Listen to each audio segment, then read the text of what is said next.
Now let's work to get some audio into the editor. I'm going to show you three main ways of doing this. One, you can open up an existing audio file which is on your computer drive. Two, ripping audio from a CD or DVD like you do on iTunes really. Or three, live recording from your radio studio, sound booth, mixer, or via the web. Let's start with the easy one, which is opening up an existing file, one you've imported from your flash recorder, from your microphone, or pre-recorded in the studio. This is a file that exists somewhere else on the computer network or on your computer, and you want to get it into the editor. File and Open. You'll also see the keyboard shortcut for File and Open, which is Control and O. You can always use that. I find that a very useful way of opening up new files. Or you can go to the Organizer window and click Import File. Import File will take you to the last location on your computer that you opened a file from. The files I'm looking for are on my desktop inside in a folder called Mastering Your Adobe Audition Skills 1. Select the file and click Open. And the file loads up. I also want to show you that an even easier way of getting audio in if you'd like to, if you work through Windows folders. You can just drag and drop from a standard Windows folder directly into the editor. It's very simple. To select multiple files at once, all you've got to do is hold down the Control key and then left click once on the files you want. So here I'm going to select File 1 and File 4.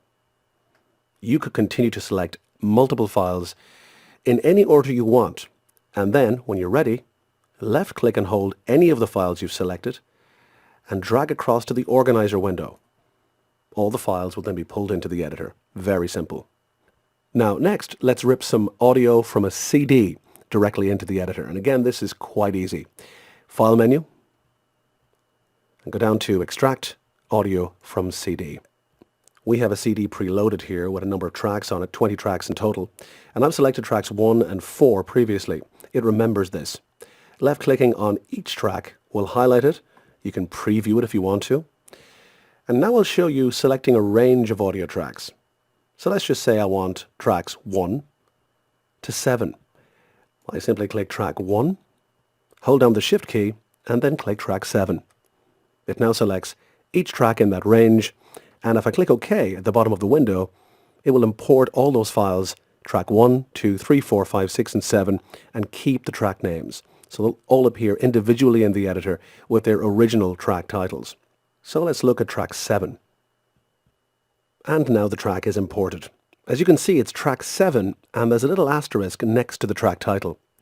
What this indicates in Audition is that you haven't saved the track. You've imported it, the audio exists in the editor, no problem, but you haven't saved the track yet.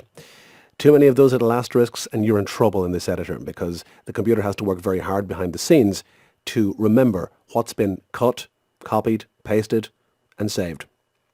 Saving this track is quite easy. We just double click on the track, go to the File menu, and Save As.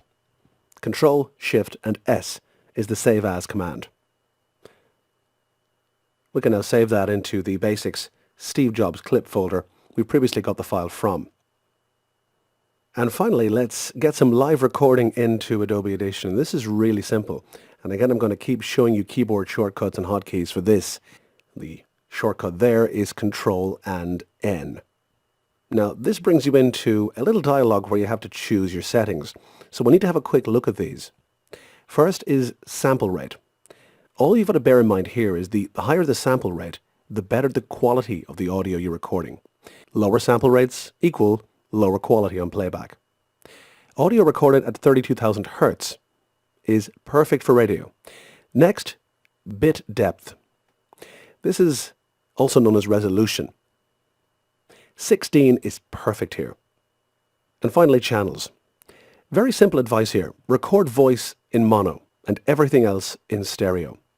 There are some exceptions to this, like when using a stereo microphone or if using pan effects for promos or imaging. But mostly for radio, voice is recorded using a mono microphone and therefore should be recorded into the editor in mono. What that means is there's just one channel of audio per recording. With stereo, there are 2 separate channels per recording. Now let's record some audio in. And bear in mind, we should be keeping any peaks in the audio to about -3 dB. This prevents distortion.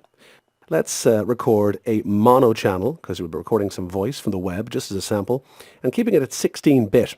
Audition will open us up a new blank waveform. To record, another keyboard shortcut, Control and Spacebar. And we're off. And the microphone is feeding the signal directly into Adobe Audition, which is recording it in real time. If I want to stop this recording, very simply I press the spacebar. Audition will now show me exactly what I've recorded. No problem with peaks here, we've the volume set very low just for safety. But if I was peaking up at -3, between -3 and -1, you would need to turn down the record level in the record settings in the Windows mixer. So this now, even at this early stage, gives you great creative power and almost unlimited possibilities in terms of what you can do using the help of this audio editor.